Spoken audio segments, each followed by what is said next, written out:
It's amazing what a man will do to himself over a woman, and still more amazing what a woman will do to herself over a man. This story happened in Virginia City, Montana Territory.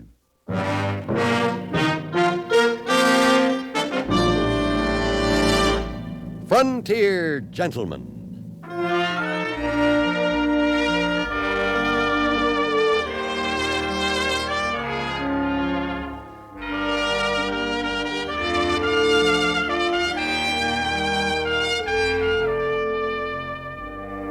Herewith an Englishman's account of life and death in the West.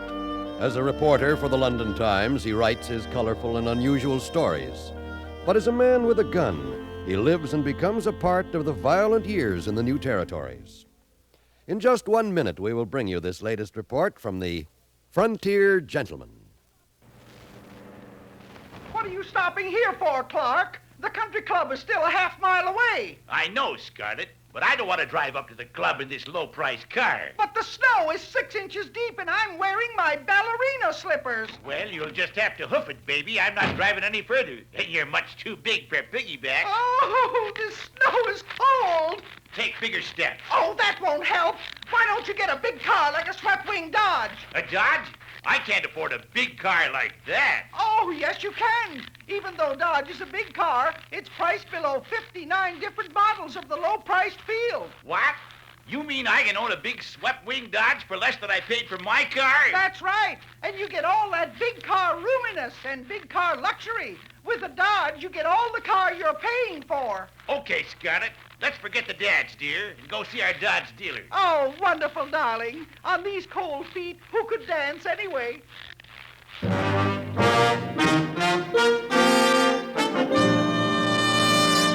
Now, starring John Daner, this is the story of J.B. Kendall, Frontier Gentleman.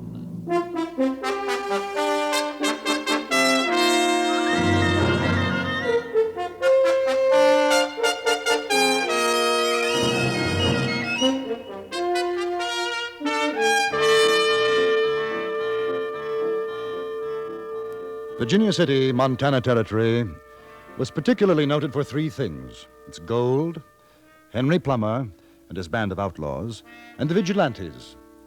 The vigilantes disposed of the Plumbers and were replaced by a more lawful authority, so that by the time I arrived, only the gold remained, and of course those who sought it, the miners. They filled the town day and night, spending their hard or easily won money in saloons, gambling houses, and hurdy-gurdy establishments. I was attracted to one of these on the night of my second day in Virginia City. It was a brilliantly lit saloon called Skinner's, and outside was a large sign proclaiming the appearance of Miss Eulalia Robinson. I went inside.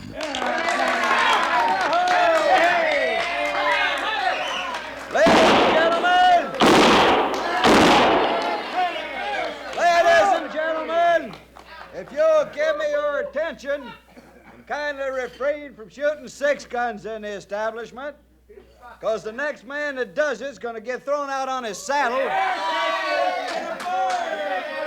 With your kind permission, I have the honor in presenting the world-famous actress, Miss Eulalia Robinson.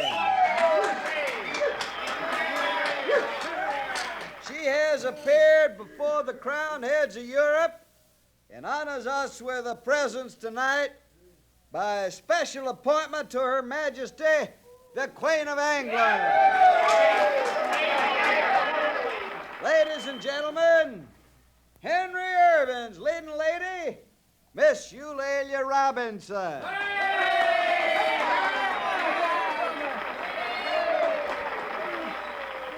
For her first recitation, Miss Robinson will give us a scene from William Shakespeare's play, Romeo and Juliet.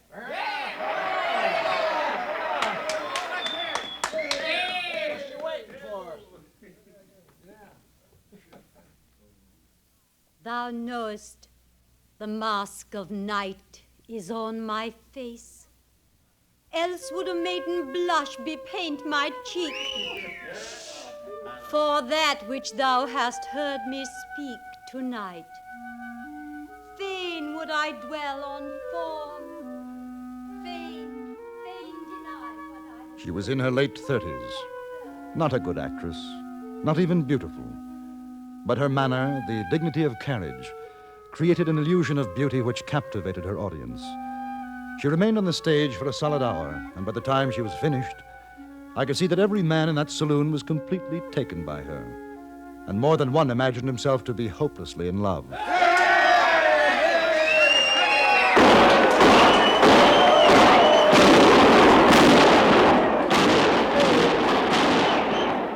Boy, ain't she something. Now that's what I call a woman.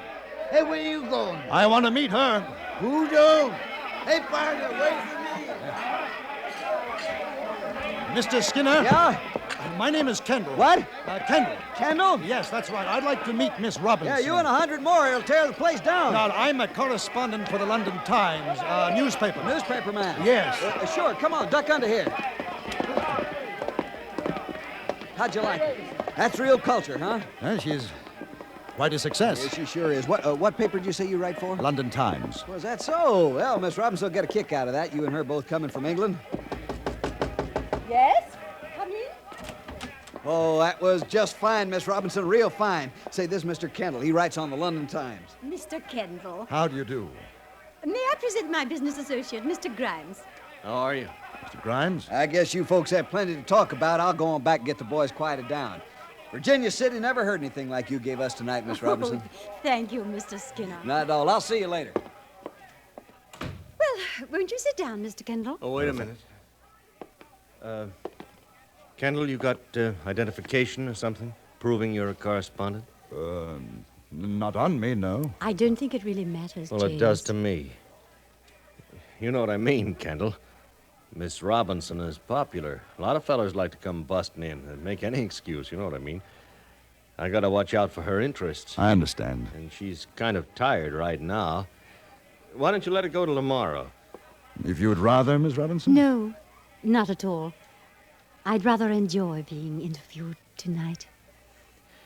And I say it's not a good idea. You're being extremely rude, James. Perhaps you'd care to take supper with me, Mr. Kendall. Why, I'd be delighted. No. No? No, she's not going. I hope you'll forgive him, Mr. Kendall. He thinks that every man who looks at me is thinking dire and dreadful thoughts. My intentions are completely honorable, Mr. Grimes. Lately. I don't want to discuss it anymore, James. Now, both of you, please wait outside. I must change my clothes. I shan't be a moment, Mr. Kendall.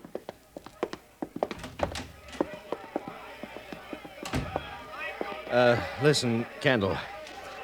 I'm sorry I acted the way I did, but if I don't keep an eye on her, nobody's going to. You know what I mean? I think so. I mean, nothing personal, but as her business manager, I've got to take care of things. Now, she gets awful tired traveling around this way. Best thing for her right now is to go back to the hotel and get some sleep. As a business manager, Mr. Grimes, I should think you'd be happy to have a newspaper interview. Oh, sure I am. But you know how these actresses are. They're like kids. They don't even know what's good for them. I hadn't been aware. Well, take my word for it. So you go on ahead. Now, I'll tell her you see her tomorrow. Under the circumstances, I'm afraid she'd think it was rather impolite, don't you? Why not wait until she comes out? All right, we'll make it tonight. A nice quiet supper at the hotel, 3 of us. Mr. Grimes, I get the distinct impression that for some reason or other you don't want me to be alone with Miss Robinson. Am I right? I'm her business manager, so you said. And she doesn't talk to anyone unless I'm around. Strange, I got the impression that she didn't want you around. I don't care what you think. I'm coming along. If you don't like it, no interview. There! That didn't take long, did it? Are we ready, Mr. Kendall? Yes? Laylee, you're going back to the hotel. Good night, and- James. I'll see you in the morning.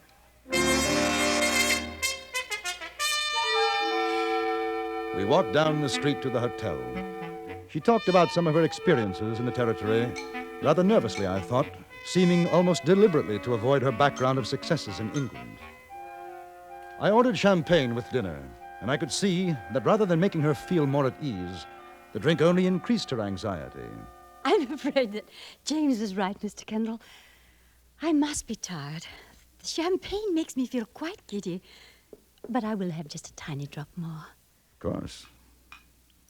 You know, James is very angry with me. I gathered that. He's a jealous man. You wouldn't think so, would you? But he is. I don't think I blame him. He has no reason to be. We're only business associates. It's not as though we were married or anything. James doesn't believe in marriage. He says it deadens one. Do you think so? I don't know. I've never been married. My work hasn't allowed for it. Did you meet Grimes in England? Oh, no. No, that was in Boston. He saw me perform and asked to represent my interests. I see. Oh, he'll be very angry about this. Me being with you tonight. May I ask you something? Please. Why are you afraid of him? Afraid? Oh, afraid of James? How utterly ridiculous. Does it show so very clearly? Yes. May I have some more champagne?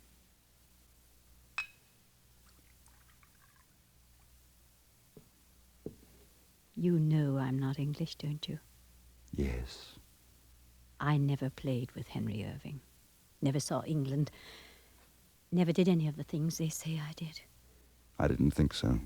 By appointment to Her Majesty. James thought that sounded fine. He took it from a bottle of Scotch whiskey. Do you know what I am, Mr. Kendall? I'm a liar. My whole life is a lie. I'm not even a good actress. I was completely charmed by your performance. How sweet. How gentlemanly and nice you are. Mr. Kendall, you're terribly attractive. You're the most attractive man I've ever met. No, that's not true. My husband was the most attractive man. You see, I lied about that, too. You are married. I was. James is always afraid I'll tell someone. Why? Well, the marriage didn't end very nicely. Why do you tell me? Too much champagne. I don't think so. I'm tired, then. I wish I could cry. Do you know, Mr. Kendall, I haven't been able to cry for 3 years. And there are so many tears. The shots had come from outside. Just for a moment, I saw a shadowy figure at the broken window. Then it was gone in the night. Miss Robinson was lying on the floor. A thin line of blood ran from the corner of her mouth. She was unconscious.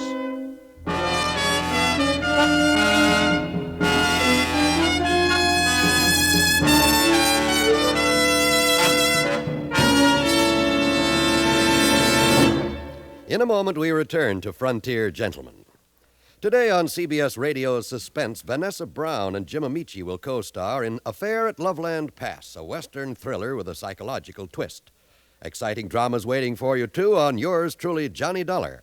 Join us on most of these same stations later today as action-packed stories come your way on CBS Radio's Suspense and yours truly, Johnny Dollar. And now we return you to the Anthony Ellis production of Frontier Gentlemen.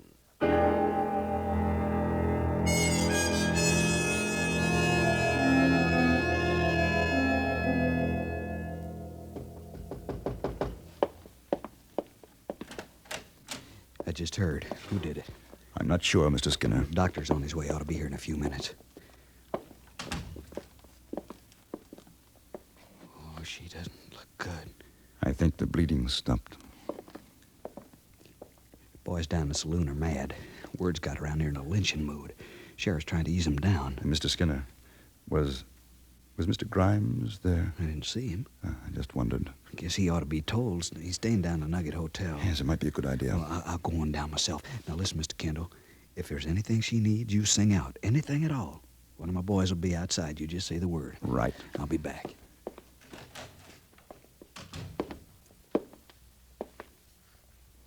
What a strange feeling.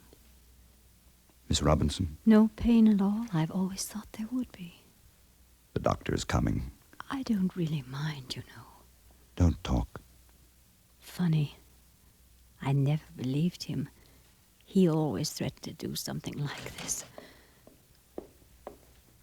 Dr. Todd, where's the wound, please? Oh,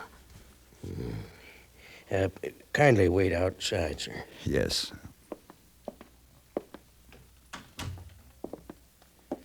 I'm Dave. Skinner told me to wait. What's the doc say? Nothing yet. I'd sure like to get my hands on that feller that done it. Yeah. I imagine a lot of us would. She's a lady. A fine lady. Not like them hurdy-gurdies around here. It don't matter. One of them stops a piece of lead. She real bad hurt? Pretty bad. You figure it was some crazy liquored up son of a gun done it? I don't know if he was drunk or not. I mean the fellas, we come to see how the lady is. We don't know yet. There's more downstairs.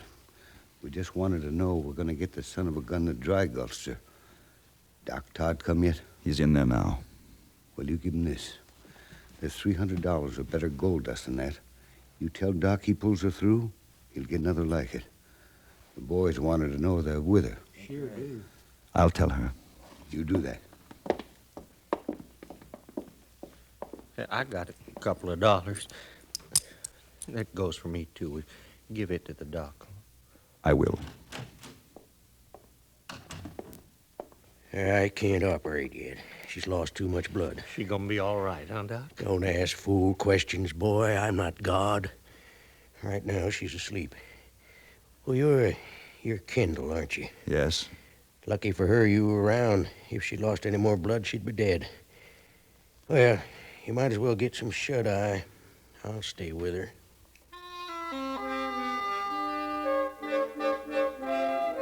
I left the hotel and went out into the street. There were 50 or 60 men standing about, quietly, waiting. I told them all that I knew. Then I saw Mr. Skinner hurrying up. He motioned to me, and we walked away from the crowd. Grimes. Couldn't find him. Oh? Hotel clerk said he hadn't seen him all night. Now, I've been thinking. Is there something wrong between these two? I heard arguing this afternoon in her dressing room over at the saloon. I didn't think anything of it then, but with this... I think we'd better find him, Mr. Skinner. He did it? I don't know, but it's possible. I'll get some of the boys. No.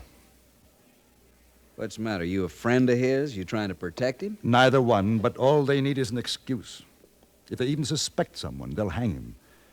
I prefer things more legal. He's a killer. We've handled that kind before in Virginia City. Miss Robinson is not dead. Now, what I suggest is that you talk to some of the men who aren't likely to take matters into their own hands. Tell them we're trying to find Grimes. If he doesn't know what's happened to Miss Robinson, they can bring him back here. Then what? We'll let the sheriff handle it. All right. But I'll tell you, Kendall, if he puts up a fight, I want to be there. It'll be a pleasure to shoot him.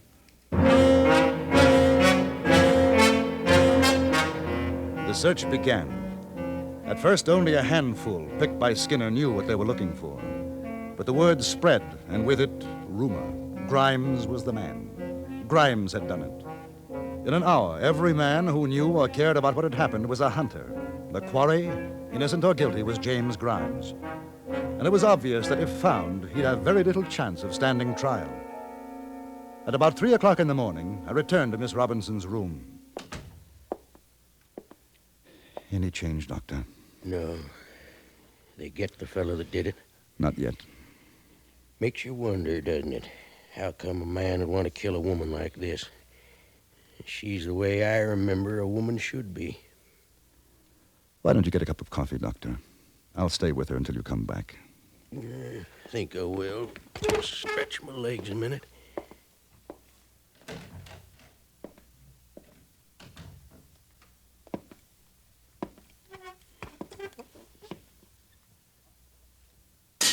Huh? What? Turn around, Kendall. Don't move. You look a little worse for wear, Grimes. They're after me. They're trying to kill me. Any reason why they shouldn't? Is she dead? No. I warned her. I've been warning her what had happened. Put away the gun. And get myself killed? You'll be safer with me than the mob outside. You're the trouble, the reason for everything. It's been men like you everywhere we go. Every town she has to find someone. I warned her. I told her I wasn't going to stand it any longer. And I heard a different reason.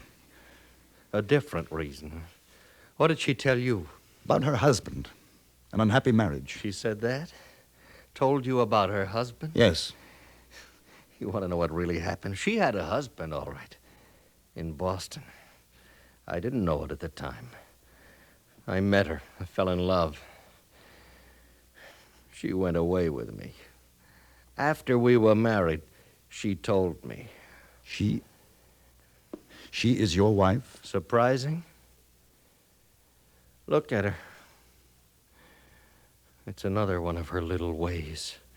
She thinks it's better if people don't know. She thinks I don't know why she wants it that way.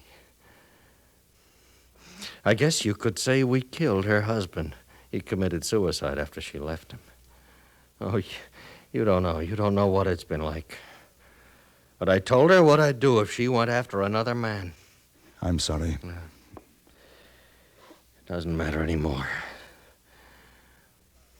I hope she dies. Then I won't have to feel these things. If she dies, they'll hang you. Yeah. James? Laylee. I'm sorry, Laylee. Such a jealous boy. I never meant anything. Don't, Laylee. I like to flirt. That's all. A woman likes to flirt. It doesn't mean anything. Mr. Kendall knows that. Can't you stop acting? Even now, can't you stop? Listen to him, Mr. Kendall. Has he been telling you what a terrible woman I am? I suppose it's true.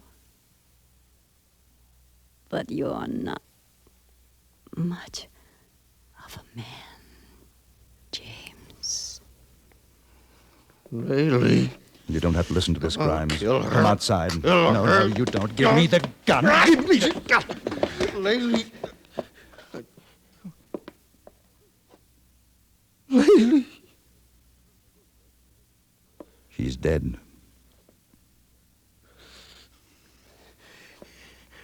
Give me my gun. I can't. You'll get a trial. Perhaps they'll understand. There'll be no trial. Now, Grimes, come back. Grimes!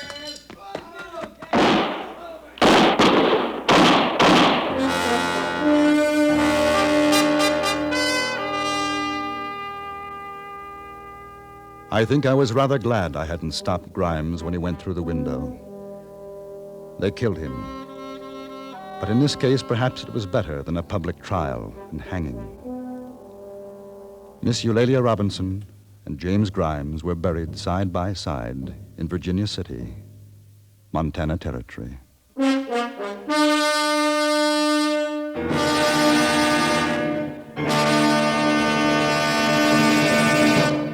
Frontier Gentlemen was written, produced, and directed by Anthony Ellis and stars John Daner as J.B. Kendall. Featured in the cast were Jeanette Nolan, Larry Dobkin, Harry Bartell, Jack Moyles, and Jim Nusser. Music was composed and conducted by Wilbur Hatch.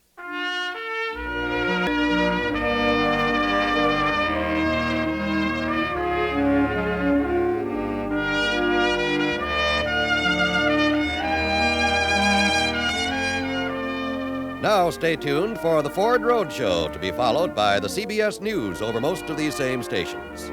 Join us again next week for another report from the Frontier Gentlemen. John Wall speaking. This is the CBS Radio Network.